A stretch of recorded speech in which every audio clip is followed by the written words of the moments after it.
வணக்கம் உறவுகளே, நான் உங்கள் ஜீவனா. என்னோட சேனலுக்கு யாராச்சும் புதுசாக வந்திருந்தீங்கன்னா ஒரு லைக் அண்ட் சப்ஸ்கிரைப் பண்ணிவிடுங்க.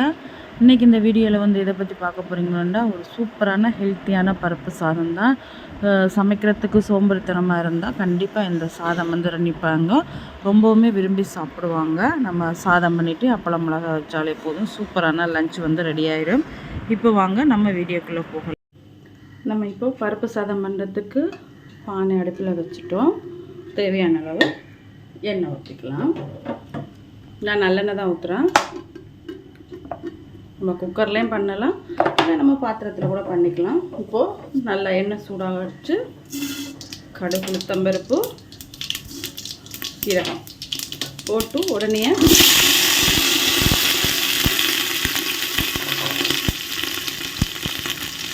சின்ன வெங்காயம் 100 கிராம், பச்சை மிளகாய் 3, கருவேப்பிலை போட்டு நல்லா வதக்குங்க. இது நல்லா வதங்கட்டும்.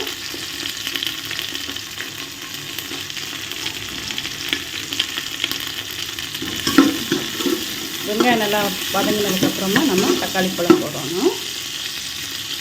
இப்போ இதில் பார்த்திங்கன்னா ஒரு கைப்பிடி அளவு பூண்டு போட்டுக்கலாம். ஏன்னா நம்ம பருப்பு சாதம் தானே பண்ணுறோம், இப்போ பூண்டு போடணும். பெருங்காயத்துக்கு தக்காளி பழம் போட்டதுக்கப்புறமா போடலாம். இப்போ போட்டோம்னா அடி பிடிச்சிடும், அதனால் இப்போ போட வேண்டாம்.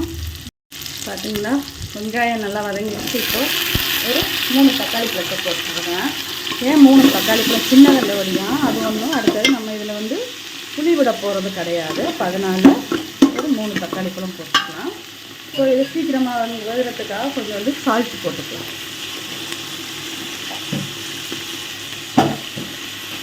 நம்ம இதெல்லாம் தாளிக்கிறதுக்கு முன்னாடியே 10 நிமிஷம் முன்னாடி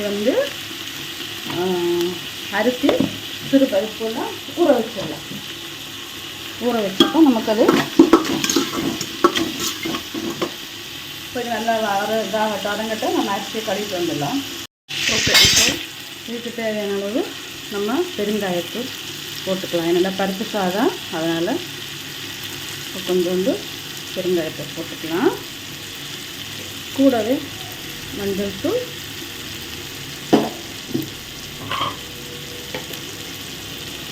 மிளகாத்தூள், அடுத்தது சாம்பார் பொடி போட்டுக்கலாம்.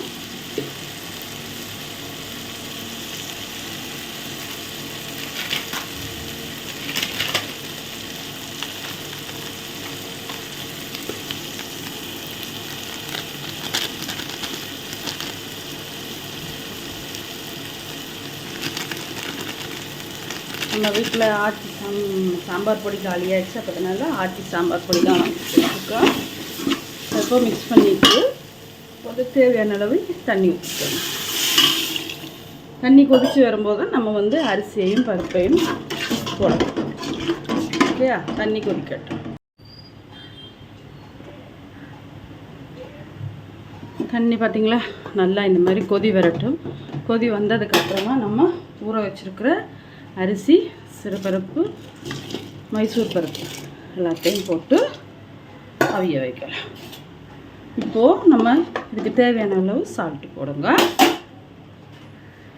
ஆல்ரெடி நம்ம சால்ட்டு போட்டிருக்கோம், அதனால் கொஞ்சம் பார்த்து போட்டுக்கோங்க. ஓகே, இப்போ நல்லா அவியட்டும். இப்போ இதை மூடி வச்சுட்டு நான் ஒரு 5 நிமிஷம் கழிச்சு ஓப்பன் பண்ணி காமிக்கிறேன்.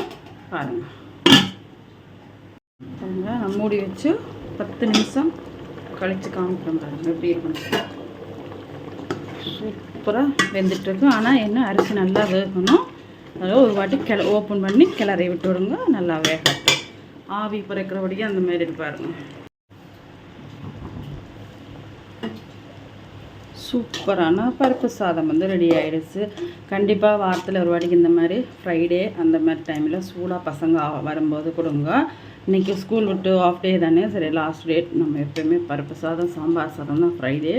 பார்த்திங்களா எவ்வளோ அருமையாக நல்லா இருக்குது. இதில் கொஞ்சோண்டு நெய் ஊற்றி கொடுத்தீங்கன்னா அவ்வளோ அருமையாக சாப்பிட்டுப்பாங்க. நான் இதுக்கு தொட்டுக்கிறதுக்கு அப்பளம், 1 மிளகாய், தயிர் எல்லாம் வச்சோன்னா பானையாக சாம்பார் சாதமே காலியாகிடும். அவ்வளவு டேஸ்ட்டாக சூப்பராக இருக்கும் உறவுகளே. ஓகே உறவுகளே, உங்களுக்கு இந்த வீடியோ பிடிச்சிருந்தா லைக் பண்ணுங்கள், ஷேர் பண்ணுங்கள், கமெண்ட் பண்ணுங்கள். மறக்காமல் சப்ஸ்கிரைப் பண்ணி பெல் பட்டனை அழுத்தி விடுங்க. அப்போ தான் நான் போகிற வீடியோஸ் எல்லாம் உங்களுக்கு உடனுடனே வரும் உறவுகளே. மீண்டும் உங்களை இன்னொரு வீடியோவில் சந்திக்கிறேன். நன்றி, வணக்கம்.